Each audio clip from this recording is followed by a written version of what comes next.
అవును.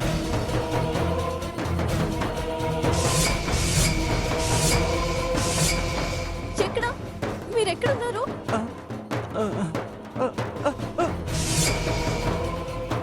ముత్యాలమ్మ గుడి దగ్గర ఉన్నానమ్మా. ముత్యాలమ్మ గుడి దగ్గర ఉన్నారా? మీరు త్వరగా రండమ్మా. వస్తున్నాం, వెంటనే వస్తున్నాం. మీరు అక్కడే ఉండండి. త్వరగా రండమ్మా. ఎవరక్క? ఏడుకొండలు గారు ముత్యాలమ్మ గుడి దగ్గర ఉన్నారంట. పద మనం వెళ్దాం. రా.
ఏడుకొండలు గారు, ఏడుకొండలు గారు, ఏడుకొండలు గారు, ఏడుకొండలు గారు, ఏడుకొండలు గారు, ఏడుకొండలు గారు.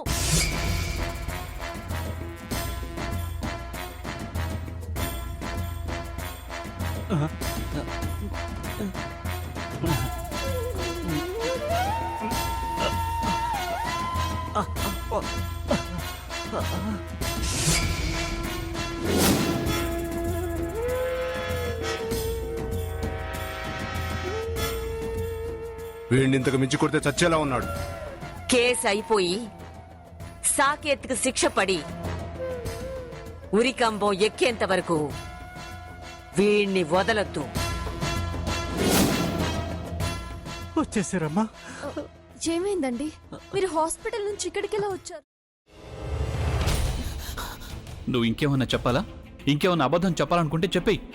నేను చూడాలనుకుంటున్నాను నన్ను మోసం చేయడానికి నువ్వు ఎంత నీచానికి దిగజారగలవు అని. ఎందుకు ఆలియా, ఎందుకు నువ్వు ఇలా చేసావు? నీకు తెలుసు కదా నానమ్మ తర్వాత నీ ఒక్కదానిని కదా నేను పూర్తిగా నమ్మేది. ఏమన్నావు నువ్వు? ఈ మధ్య అన్నిటినీ మర్చిపోతున్నావా? అది చాలు. వాటిలో ఉన్న శక్తి విషయాన్ని గ్రహించి మనకు వివరిస్తాయి.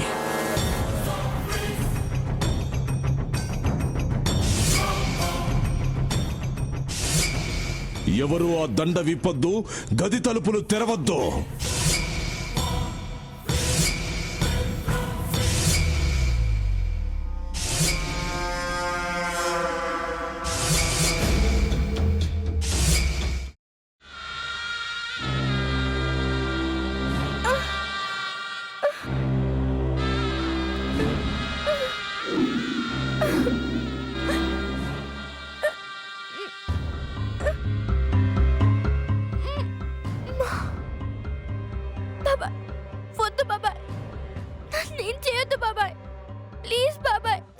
నీకు నిజం తెలిసినప్పుడే నా ఆలోచనలో నువ్వు చచ్చిపోయావు. అబ్బా ప్లీజ్ కొంచెం తినండి ప్లీజ్. భీమారావు గారు మీరా? ఇగో మీరా కాదు సక్కుబాయ్. అవును, మీ పనామే లేచిపోయిందని చెప్పి కంప్లైంట్ ఇచ్చినావు కదా. రేయ్ ఆయన కంప్లైంట్ ఇచ్చింది లేచిపోయిందని కాదు, కనిపించడం లేదు అని. అచ్చా, అట్లానా? సరే మేడం. ఇడియట్. ఆ వంట మనిషి పేరేంటన్నారు? రత్తాలు మేడం. ఏం పెద్ద మంచి, నీ వంట మంచిని కూడా మేడం అని పిలుస్తావా? రేయ్ హాఫ్ బ్రెయిన్,